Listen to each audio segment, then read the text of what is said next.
Hi and welcome back to Cheeky Crypto, and today guys we are taking a look at Synthetix. Everything about what the project is about, how to use it, through to whether or not it's something that we would actually invest in, Chris. Yeah, fantastic. So if you do find it useful, informative, go ahead and smash that like button for Chris. He really appreciates it, as do I. And if you're new to the channel and not yet subscribed, do go ahead and subscribe. By subscribing, you will be kept up to date with all the various videos and live streams that we do here at Cheeky Crypto. And of course, you know, it's worth pointing out we are not financial advisors. Everything that in this video is just our opinion, and we do advise you to do your own research as well before, you know, making the decision as to whether you want to invest or not in any of these particular projects that we cover here. So let's take a look, Chris, at Synthetix in detail of what it's all about and give our opinions. Yeah, sounds great. Let's do it. Fantastic. So what is Synthetix? Well, Synthetix is more than just another blockchain, right? Or another trading platform. It allows users to mint and trade synthetic assets on Ethereum. Okay, so when we say synthetic assets, Chris, we basically are talking about replications of real-world assets. It could be gold, it could be silver, it could be Bitcoin, it could be anything, right? And that's the idea. It's a synthetic asset, and it does run on Ethereum. Okay, so there's a mark down there right away, Chris. I hate on Ethereum too much. I shouldn't. Just gas fees are just ridiculous. But anyway, Synthetix, and with Synthetix, users have a way to, I guess, trade these synthetic assets, or more specifically, Chris, bet. It's got gambling on the assets, right? And this is one of the main issues that I have with Synthetix. But basically, as a user of Synthetix, you can mint, let's say, gold tokens or replications of real-world gold, and then you can gamble that the price will either go up or go down, and you can obviously then reap the rewards accordingly. Okay, so you're basically gambling on the prices of real-world assets using ERC20 token versions, okay? So synthetic versions of those assets. So those tokens are called synthetic assets, or synths, and ultimately they track the price of underlying assets. And, you know, some examples would be those precious metals, those stocks, or even those fiat currencies, right? But obviously it can almost be anything.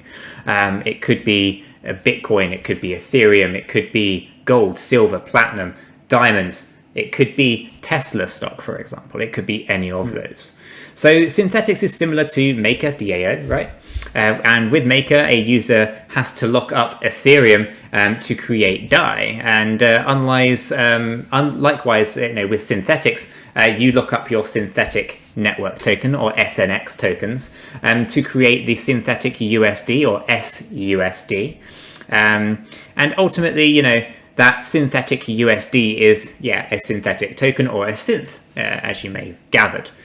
So users will need to, you know, lock up this SNX as collateral to create the synthetic asset of the USD version, right? So the SUSD.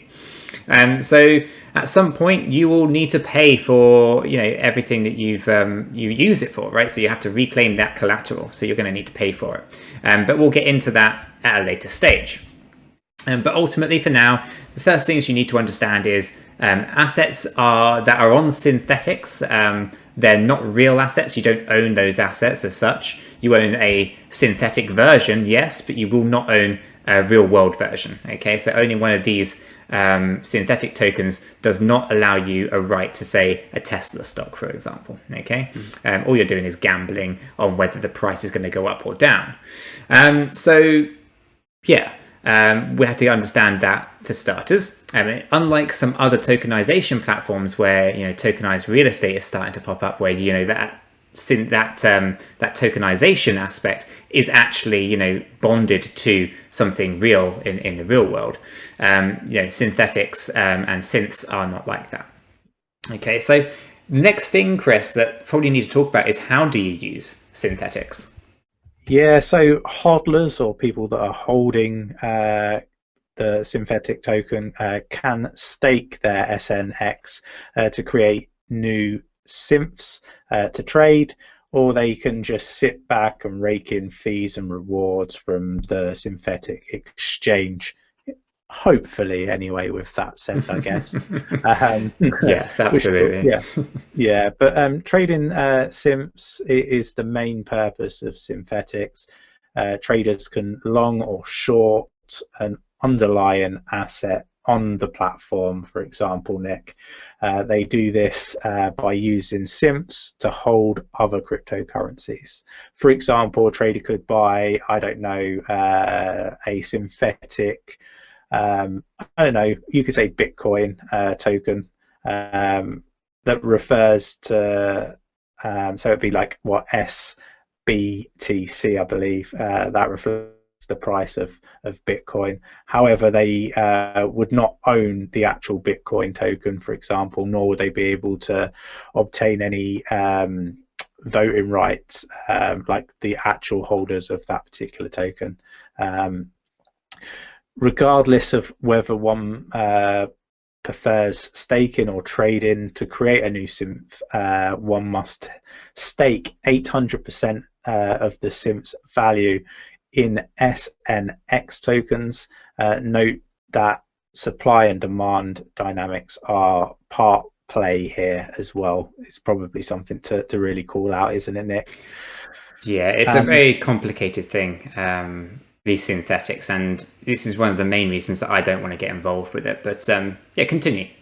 Yeah, the more SNX that gets locked up as collateral, the less supply there is.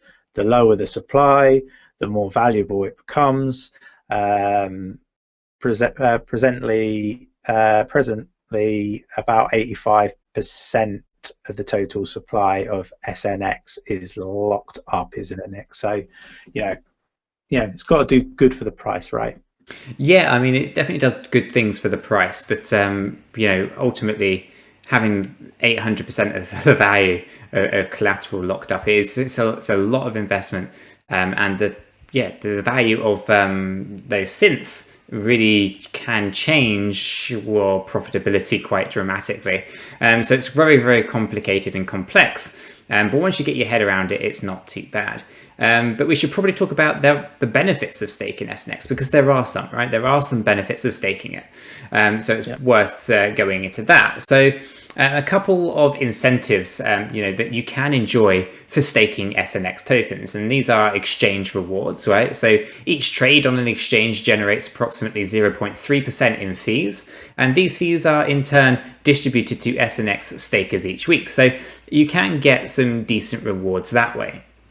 And obviously the other thing here for staking SNX is the price increasing, right? So as more gets locked up, ultimately you're going to earn the price of the SNX tokens are going to increase, and therefore your actual investment in SNX is going to go up. So ultimately the underlying the protocol unlocks an equal part of an staker's SNX whenever the price of SNX increases, which means that the staker, if a staker locks up, let's say $10 of SNX, and the price doubles, then half of the new value is unlocked, so the staker could leave $10 of SNX staked, and they can take the extra $10 of SNX and stake it to mint more synths if they wanted to. So there's lots of possibilities within that, and the lockup periods are quite interesting. It's an interesting way of approaching it as the price increases, as to how you could basically unlock that certain portion straight away. So that's pretty good stuff with regards to that. So there are some benefits, Chris, of staking SNX there. But do you want to talk about the exchange as well? Yeah, just bear with me 1 second. Just get to my notes, Nick. Mint.R is an exchange where users can mint simps. It's a decentralized application, so a DApp, Nick, the trader uses to interact with Synthetix smart contracts. It is where users will stake their SNX as collateral to mint simps. The collateralization ratio is set to 800% at present. This ensures there is enough collateral to absorb any large shock that might come down the pipe line. There is a small buffer around this number that allows minor fluctuations, but a staker will be unable to claim any fees until they restore the 800% ratio.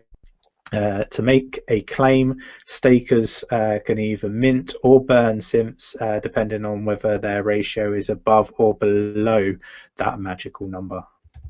Yeah, so this is the part that gets quite complicated. That 800% collateralization is very, very important. And ultimately, if a value goes up, a value of a synth goes up or down, your collateralization ratio changes and shifts. So you may have to put more SNX in order just to be able to realize your own gains. Okay, so you have to be quite careful with it as well. So it might be that, let's say hypothetically, you put an S Bitcoin in, right? So an S BTC. And originally it was maybe $10,000. Then all of a sudden it shoots up to $40,000. You have to then put in more collateralization to get to that 800% in order to be able to return and actually pull out your original profitability. So you always have to be able to do that. You have to have collateral available to be able to add if needed, and likewise take away also if it becomes it goes the other way. So you really do have to dig into the complexities of this thing. I feel it's very, very dangerous if you don't know and you don't understand it, because you might never be able to actually realize your profits at some points. So well worth taking to understand all of that. But minting synths, Chris, which is the other part, is something that we have to understand. So we mentioned it before already, and users can obviously mint things like SUSD, and they simply do this by locking up their SNX as collateral, right? That 800% collateral. But SNX stakers, Chris, can incur debt whenever they mint their synths, right? However, this debt can fluctuate based on the supply of synths and the exchange rates, okay? So like I said, very, very complicated. But here are the steps once a user connects their MetaMask or hard wallet, right? So a smart contract checks the collateralization ratio is above 800%, so it's always going to be checking for that. If so, the user's debt, the value minted and stored as, let's say, SUSD, is added to the debt register. The smart contract assigns the debt to the staker. The smart contract instructs the SUSD contract to issue a new amount, and the newly minted SUSD goes to the user's wallet. Okay, so the smart contract is really controlling this. But ultimately, the SUSD will go straight to the user's wallet after the transaction is confirmed. The synths can be traded on the exchange, and the process of minting can be confusing at first, and once you kind of go through it a few times, it will make more sense. But minters, can make profits or incur losses, and it's very important to understand that. So users have to test with small amounts until they figure out what's going on. Definitely don't go, full hog on it and go full throttle with large investments. Test it out with some small values first.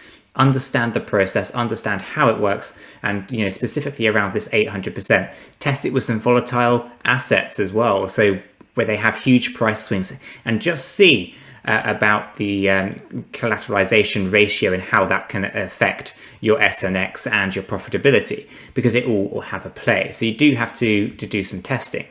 But a good minter should understand the system. So once you've done it a few times, you'll get it, and you'll understand how to manage the debt and claim the rewards that you want to be successful. So ultimately, I think there's going to be a lot of people that will lose with Synthetix, Chris, and those will be the ones who just do not fully understand the system. And for the smarter people out there, Synthetix is probably going to show you quite healthy rewards.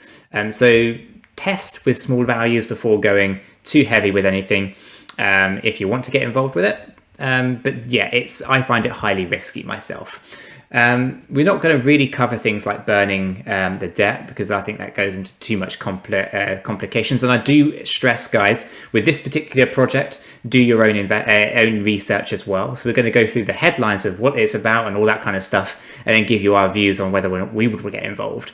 But ultimately, you're going to want to make sure that you do a lot of research in the working side of this particular project. So I'm not going to go through some things deliberately to make you do your own research. If that makes sense, Chris.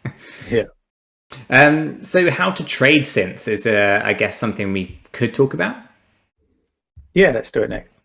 Fantastic. So most people will probably want to just trade them. Ultimately, that's a reasonable assumption rather than doing anything else. And once a user has connected to their wallet and the synth exchange, which I've got an example of it here. So let's bring that up, see if that will load for us. Let's just try that. There we go. So on this exchange, for example, and you connect your wallet and you'll be able to see your available ETH, and your synths will be displayed on the left-hand side, once you're all logged in and all that kind of stuff. And yeah, it's going to basically, you use Ethereum to pay for your transactions. So enjoy that, because those fees are ridiculously high.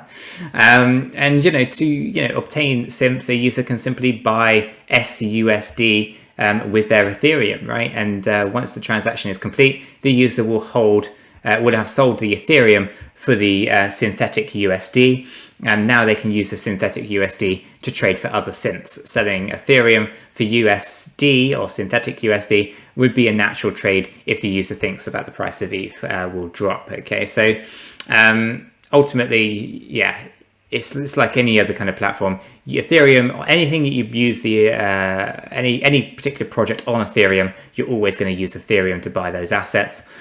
So yeah, that's kind of just the way it is. And unfortunately, the Ethereum fees will continue to be a problem for quite some time, but they are what they are if you want to be using this particular project. But very, very simple to go over to Synthetix.exchange, connect your wallet, and everything else will be pretty clear on what you need to do. And available synths, Chris, there are a few. We'll just go through some categories here. You'll obviously have your fiat currencies such as USD, Euro, Great British Pound, the Yen, the Swiss franc, for example. You'll obviously have cryptocurrencies like Bitcoin, Ethereum, or even Binance Coin, etc. You'll also have other things that they call the inverse cryptocurrencies as well. So iBTC, iEthereum, iBitMaker, etc., etc., etc. So you'll have access to those. There's obviously indexes as well. You'll be able to find those crypto indexes, as well as commodities on here as well. So gold and silver and things like that. So to reiterate, I guess, synths are different from real world assets. They only track the price. They are not actually like giving you a right to those real world assets. So you do have to stress that enough, guys. It's just gambling on prices here. If you're thinking you're buying a Bitcoin when it's a synthetic Bitcoin, you're simply not. You're just gambling that the Bitcoin price will go up rather than anything else. So trading on the Synthetix exchange comes with many advantages over traditional or a typical decentralized exchange that is based on an order book, much like a centralized exchange. No order book menus fall on peer to contract trading, and price feeds supplied by oracles determine the exchange rates. So we're talking about a world full of advantages here on Synthetix with regards to liquidity and slippages and things like that, and permissionless and on-chain trading. But there are some advantages, obviously, but do not ignore those disadvantages either. Try to understand both sides, and I can't stress how much research you're going to have to do to make this successful. Price oracles, yes, obviously, you're going to be tracking the prices, so there's going to be lots of price feeds, and oracles are the way to do that. So oracle algorithms are out there, so determine these price feeds. And obviously, at the time of writing and actually recording this video, Chainlink is obviously one of the main feeds into Synthetix. Okay, for those who don't know what Chainlink is, I think we've done Chainlink videos, Chris, so I do recommend checking those out. Yeah. So there are risks involved with Synthetix, Chris, and I cannot stress it enough. It's very, very risky. Do your own research and come to the same conclusion, or to a conclusion where you're okay with that risk versus the reward, or you think the risk is too much for the reward that is out there. So do your own research, but it is highly highly risky, in my opinion. And Chris, I guess this now brings us to the point where we kind of give our thoughts and opinions on SNX and Synthetix. Is it something that we would potentially get involved in? What's your thoughts? So I think, first off, I think the project's going to do really, really well. I need to say that, from the get-go, right? However, is it one for me? Probably not. I'm not a trader. We've been really transparent about that. I will trade occasionally, but it's with fun money. It's with play money. Yeah, I mean, it's nothing more, and it never amount to anything more than that. So if I was going to get involved, it would just be to hold the token, maybe stake it, but no further than that. I'm not invested. I don't plan to invest currently. There are other projects that I've got my eyes on. Absolutely. So I'm of a similar opinion, Chris. I'm not interested in Synthetix, mainly because it's just gambling, and I'm kind of anti-gambling almost, Chris. It's almost it's not for me. It's highly risky, most likely going to hurt a lot of people, and therefore I'm almost automatically against it because it's damaging people. And also the fact that it's on Ethereum is also a bit of a disadvantage as well. So for me, it's got multiple different reasons as to why I wouldn't. The main one for me is the reason that I won't get involved is because it is basically gambling on what you think a price is going to do. And I would much rather just buy the actual asset. Do you know what I mean? If I think it's going to go up in value, I'm just going to buy the asset rather than short it. And I'm not a trader, as Chris was saying, he's not a trader. So we don't do shorts and things like that. And so this ultimately just isn't really our cup of tea or our bag at all. But I do think, like yourself, Chris, this will be an incredibly successful project. It's going to do incredibly well. And I think I guess the smarter people out there in the world, Chris, smarter people than us, will make a lot of money out of synthetic assets. And that's perfectly fine. But for me personally, that comes at the expense of the people who do not know what they're doing. And for me, that's just a no-go. So we'll be successful nonetheless, though. So if you're interested, do your own research. I cannot stress that enough. It is complicated. But if you can get your head around it, do some tests with some low values, you might be able to make something of it. But for us, it's not one for, is it, Chris? No, it's not one that we'll be invested in. Fantastic. So guys, if you have found this video useful, informative, do go ahead and smash that like button for Chris. He really appreciates it. I really appreciate it. And secretly, I like to think that you appreciate it too. And if by chance you're not subscribed to the channel, do go ahead and subscribe. By subscribing, you will be kept up to date with all the various videos and live streams that we do here at Cheeky Crypto. And with all this said and done, we hope you have a fantastic day, guys, and we'll catch you all in the next one. Yeah, take care.